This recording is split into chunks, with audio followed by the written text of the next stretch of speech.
I had learned much about the wolves over the past few days. Heightened sense of smell, of hearing. They could heal. They could shift, half shift, full shift, alphas and betas and omegas. Omegas were dark things, scary things, feral and without their tethers. Nope. This episode isn't about that type of alpha-beta relationship. We'll visit that later on in another podcast episode.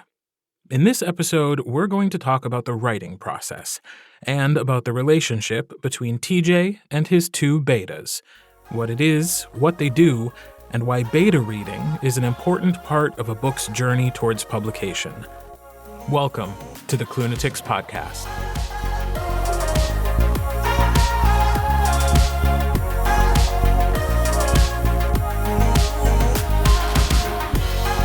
All you need to know before we start is that a beta reader is someone who reads an early draft of a manuscript for the express purpose of giving the author feedback that may influence the final product.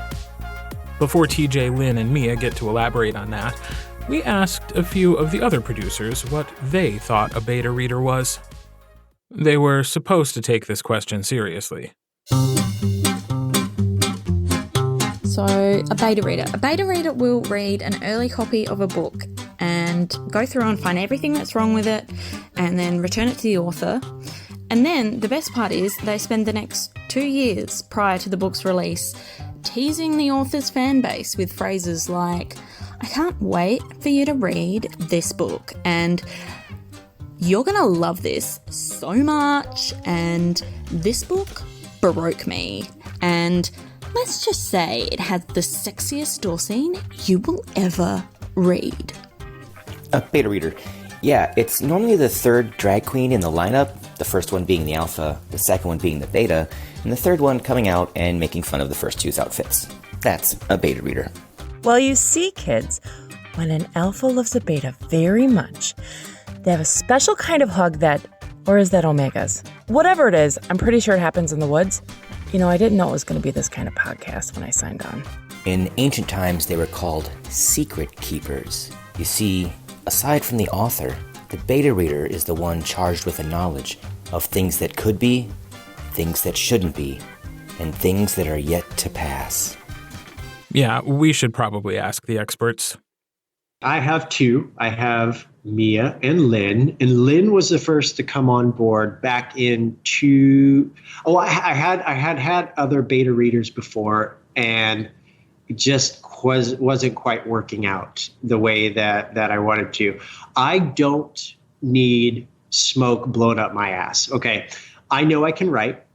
I know I can write good. Every day I want to get better at what I do. I need people to help me get better at what I do. Because if you go into it and your beta comments are full of only compliments and nothing about how to get better, you don't grow as a writer. You have to get constructive criticism to be able to grow. And since I don't read reviews or anything like that, then the best people that I can get it from has to be the beta readers. Hi, I'm Lynn Schmitz. I'm a beta reader for TJ Klune, and I live in Woodbridge, Virginia. Hi, I'm Mia Sciberras from New Zealand. I live in Melbourne, Australia. So, what is a beta reader? Beta reader is the person that essentially an author uses to read a manuscript that they've literally just finished. So they may have gone through and done some self-editing. They may have had somebody do a quick proofread, or they may have proofread themselves, but usually it's pretty much an unedited, unproofread script. And the idea of sending it through to a beta reader is to have somebody who is independent of their brain read through it and go, this makes sense, or this doesn't make sense, or what the fuck were they thinking when they wrote this, or oh my God, this is the best thing I've ever read. And essentially, it's an opportunity for the author to get that immediate feedback. At what point in the writing process do you use the betas? Like, how many people before them have seen it, and how many people see it after? I am the only one that's seen it before they get it. And I will write the first draft of a book, and then I will usually step away from said book for however long the length of time I need to get some distance. And then I'll come back and I'll do a second draft and then a third draft. And then I sometimes will even do a fourth draft that is specifically for me, just looking for places to cut. And then I send it off to them. They do their magic, and then I get it back and I rewrite based upon their comments and feedback. And then I send it off to my agent typically. And then she has her own notes that she puts in, and then I'll rework those. And then I'll send it off to the publisher. So they really are like your first line of defense. Yep, they are, which is important that I trust them to know what they're doing, which is why it's gotten so much easier. Lynn Schmitz has read TJ's books from the beginning, starting with Bear, Otter, and a Kid in 2011. In her own words, So I remember looking on Dream Spinner Press, their website, and looking at upcoming titles, and I saw Bear, Otter, and the Kid, and this was back in 2011, and it looked interesting, and I bought it, and I just fell in love with the characters. I loved the story. It was just different. It wasn't typical to what I had been reading up till then, in that genre at least. So I just liked the style of the writing. I just thought it was deeper. So I wrote The Extraordinaries in 2017. And I needed a new beta reader. And then all of a sudden, Lynn was at, God, I can't even remember how we even touched base on that, how we started talking about it. But all I know is that at GRL that year, I sat down with her after she had read The Extraordinaries, and she started going on about the parts that she liked. And I was like, oh, great. This is going to be just another thing where everything is loved. And then she started tearing me a new one on just like little minor details. And I was sitting there like thinking, who the hell does she think she is? And then I stopped and thought, oh, right. Yes, this is what I want. This is what I need. It wasn't too long after that, Lynn said that Mia was open to wanting to do beta reading as well. And I said, sure, we can see how it works out. as Mia puts it, I was having a conversation with Lynn, who is TJ's other beta reader, his original beta reader, on Messenger one day about something that was a little bit independent of beta reading. And she was like, oh, I know you beta read. I'd really like to have somebody back me up with the beta reading that I'm doing. Would you like to beta read for TJ? Let me go ask him. So that's how I got dragged in to becoming a beta reader for TJ. And when I say dragged in, I mean I ran through that door screaming and yelling and waving my arms, going, yes, this is the best day ever. So, the opportunity obviously to become a beta reader for TJ was rather exciting at the time. And now we're pretty much a well-oiled machine because they've beta read, at least like 8, 9, 10 books for me now. Mia let me know that she's up to 11 books now, and Lynn has actually completed 14. 7 of these are yet to be published.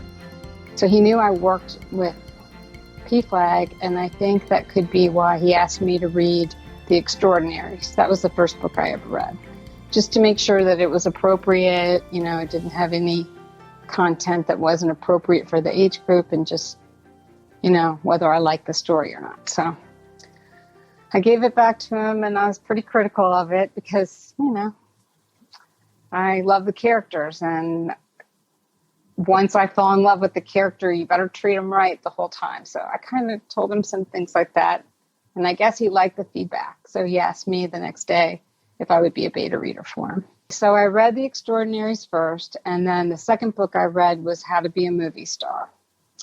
And I had a lot of questions about that book at the beginning, like a lot of what the fuck moments.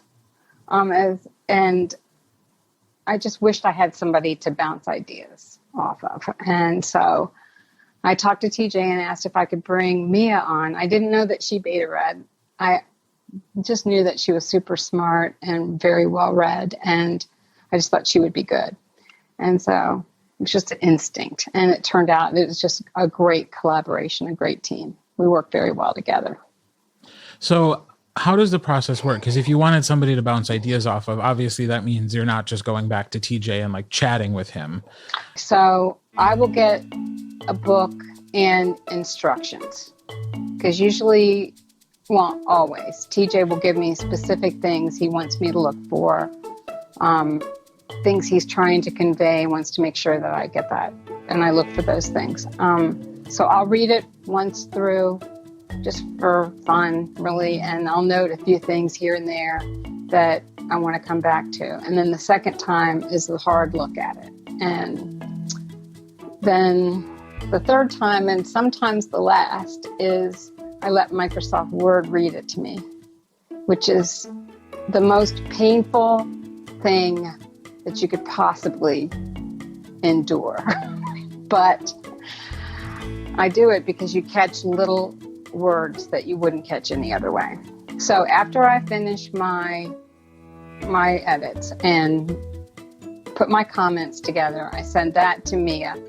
Most authors, when they have beta readers, they don't get the beta readers to collaborate. So they will send their manuscripts out to different people with different requests, and they then get it back and they collate that feedback.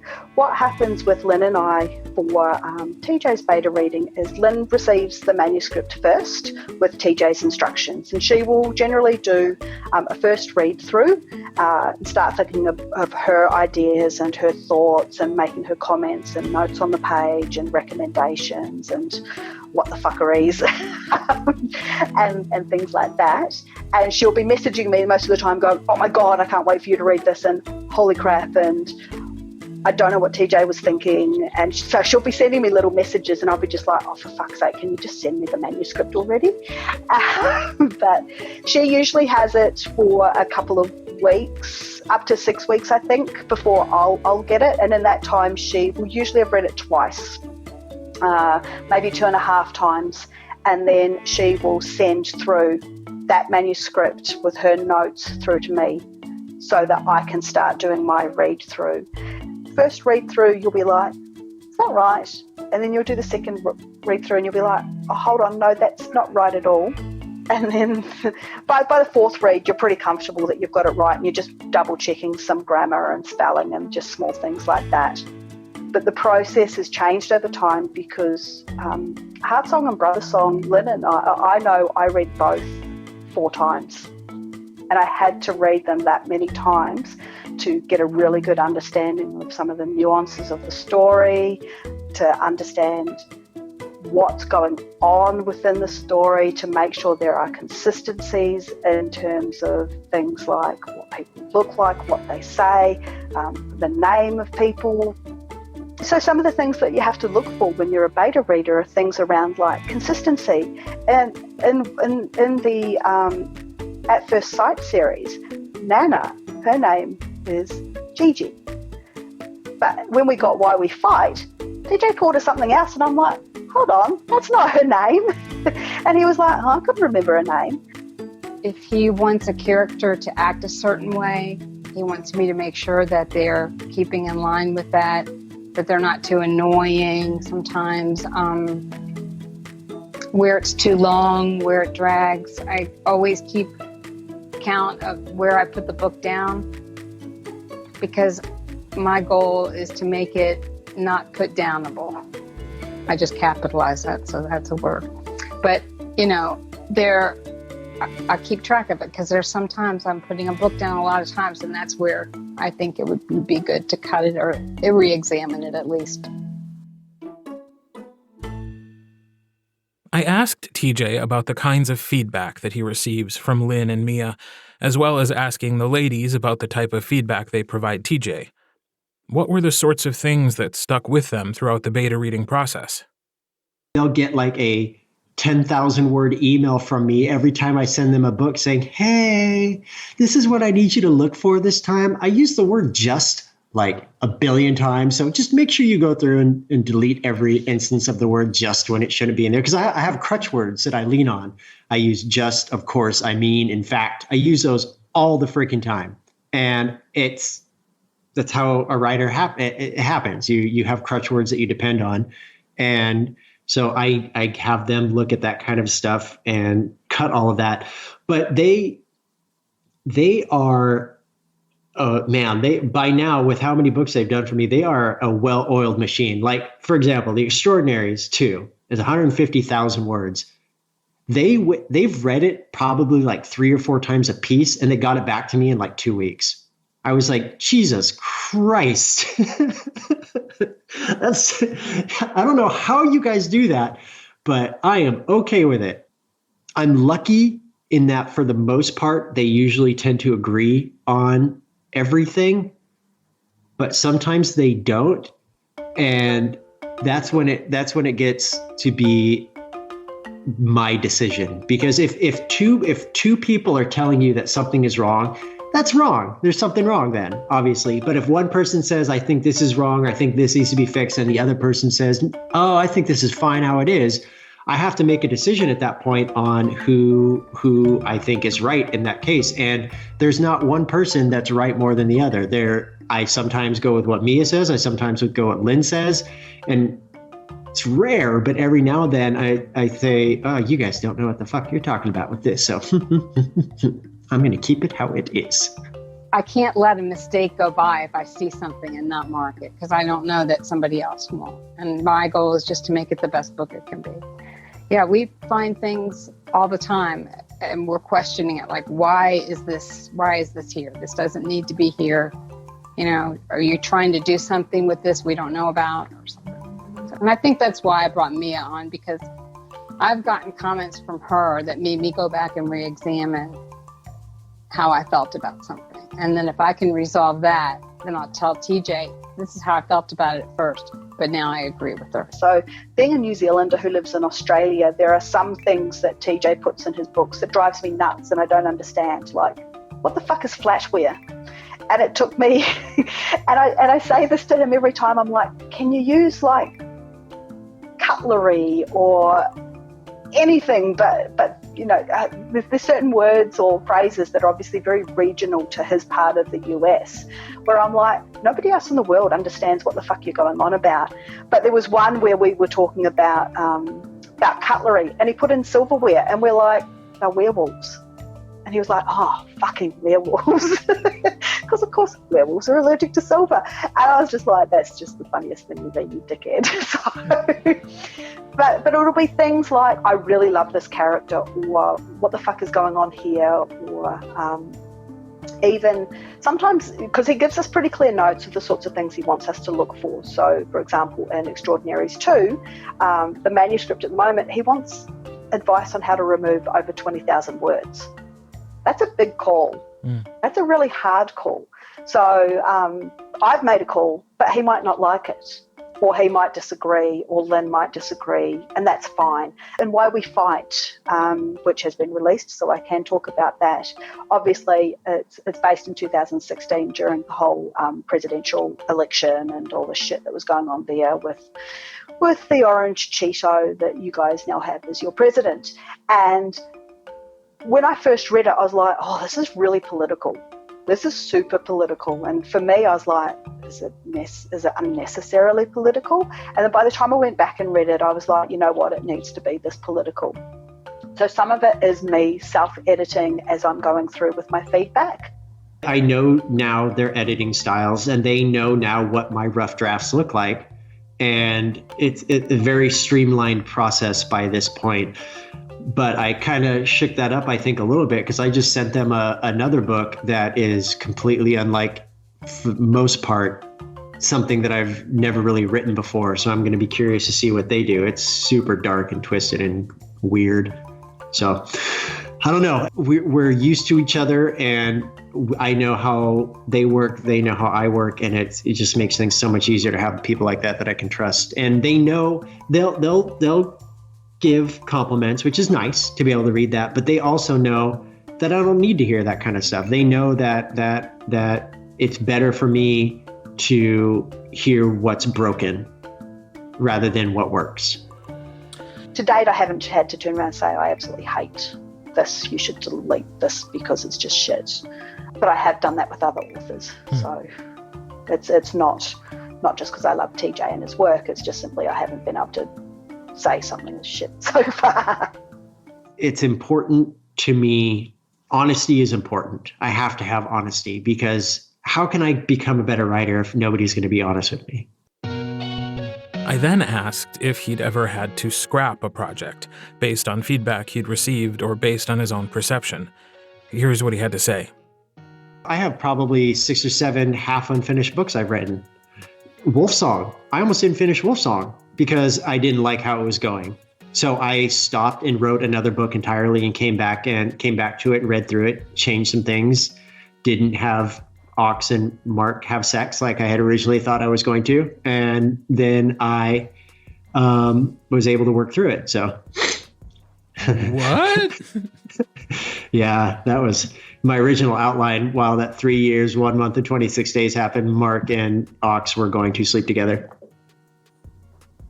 But then I realized that was kind of gross. So I was like, I didn't do that. So All right. we moved on from there. Okay. Wow, I feel like The stuff you'll learn. hot take. Yeah. One of the things that fascinated me is the fact that Lynn and Mia are beta reading books that are literally years away from publication. The House in the Cerulean Sea has just been published, but they both read it originally in February or March of 2018. They read Brother Song back in November of that same year. There are 7 books they've already read, most of which will come out over the next 2 to 3 years. I asked them what it was like, knowing all the things. How do you handle knowing the things? Like you just said, you beta read The Extraordinaries in 2017. It's coming out in 2020. So how long you've known this story for so long, and the only people you can talk to about it are Mia and TJ. And I can talk to my cat. I do talk to my cat a lot. She's a big fan, I'm telling you, okay? She loves TJ. And my husband, I talk to him sometimes. I'm like, what does this mean? You know, and we talk about it, but I think he's pretty sick of TJ, so there you go. TJ. Like, Marsha.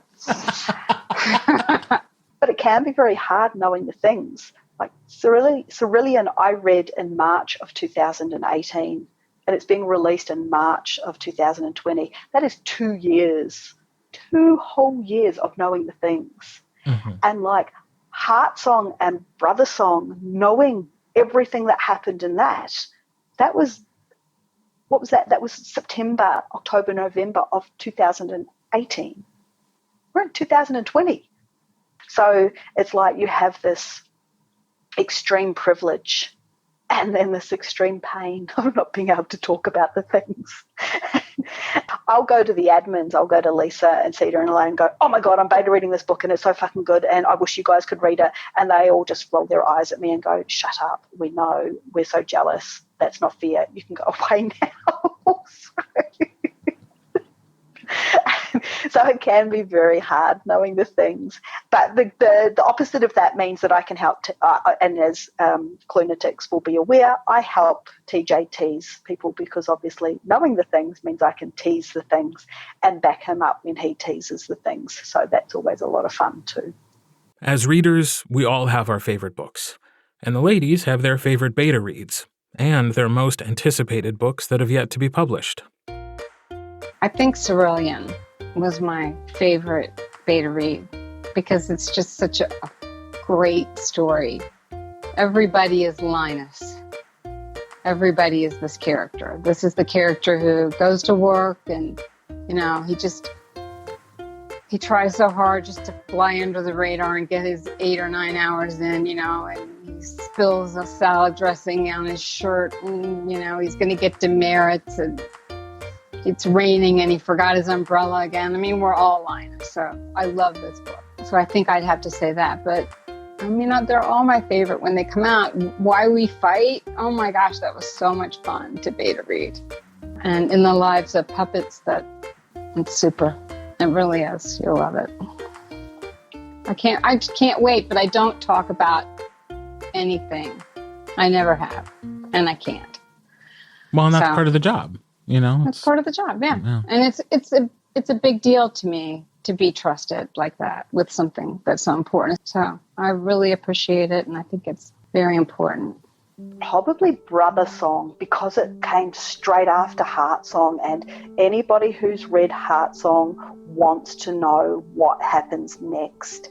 And it was an emotional book, and it was just like, oh my God, this is so exciting, and I don't know if my heart can take it, and people are going to lose their shit over this book, and what the fuck is happening now? The book that I'm most looking forward to seeing published is In the Lives of Puppets. I did the beta read for that in July and August of last year, which was just after my mum passed away. So there's a whole lot that goes along with the feelings associated with that. But it's such a beautiful story in the theme of, you know, what it is. I can't give anything away because I know he hasn't really said much about it as yet. But just the premise and the way that it's written and the way that the themes are explored and expanded on and described, it's a really wonderful book. And I think the 3 adult publications that are coming out through Tor are just going to blow people's minds, because they are 3 incredibly beautiful books that are just, they're 100% TJ, but like 1,000% more, if that makes sense. Like, people are going to lose their minds over these books. I'm just excited to see where his career goes now. I'm excited for him to see these books here that I've read that are going to go to Tor, and see what their reaction is going to be to those, because they're going to love them. And I don't know. I feel like we're all of the Klunatics were part of this. As someone who rarely reads a book more than once unless it's for work, I was blown away by the fact that Lynn and Mia will read TJ's books for enjoyment even after they've read it so many times during the writing process. And I was curious if they've ever been surprised by something that ended up in a book after it left their hands. I don't really always remember everything that I suggested changing and adding and deleting, so not really. I did look a couple of times in some of the, there's only been a few, but in a couple of times to see if my change got in there or whatever, but no, not really. But I always like to read the finished copy, because that's the polished version. And I'm not the only ones. We're not the only ones that read it. I mean, he's got editors too that read it after us. And so I just want to see, how it turned out. So to date, at least, there haven't been any major structural changes that have happened to a book after you guys are done with it. Yes, there was. There was a change to Cerulean that we suggested. We didn't really suggest the change to it, but because of our comments, something was added. Okay. That made the book much better, I think. So I felt real good when I saw that. As painful as it can be to be the people who are on this side of the teasing, most of us get to experience TJ's work at the same time, on the day the book is released. We get to share in the excitement with others, and I wondered if the beta readers ever missed that feeling. Do I ever miss reading just the finished product? No. I actually love reading the finished product, primarily because I get to go through and go, oh, that bastard didn't pay any attention to my advice, or what the hell? He added something, because the finished product isn't necessarily what we've read. For Cerulean, for example, I've been lucky to see the finished product completely change the start.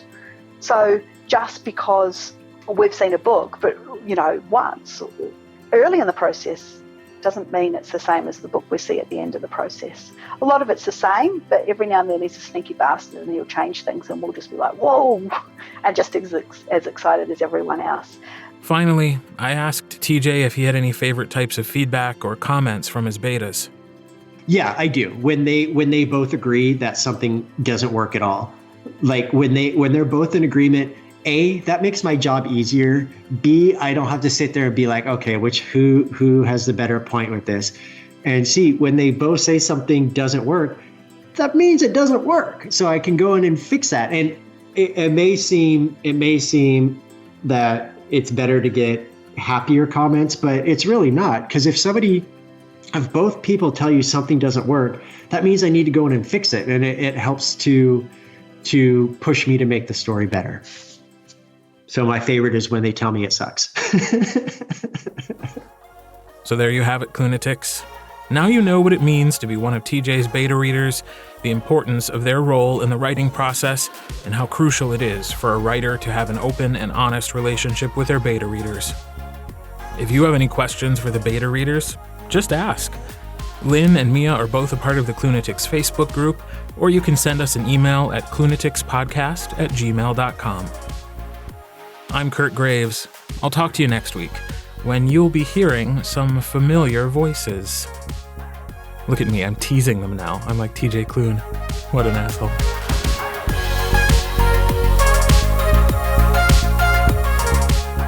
The Klunatics podcast is produced by Susannah Frigo, Louis Garcia, Angela Noll Mohn, Sita Rajasingham, Mia Sciberras, John Steiger, and me. This episode was written by Mia Sciberras. Make sure you're following the Klunatics podcast on social media. Join our Facebook group and find us on Instagram and Twitter using @KlunaticsPod. If you like what you heard, please take a moment to rate and review the podcast on Apple Podcasts or wherever you're listening to this episode.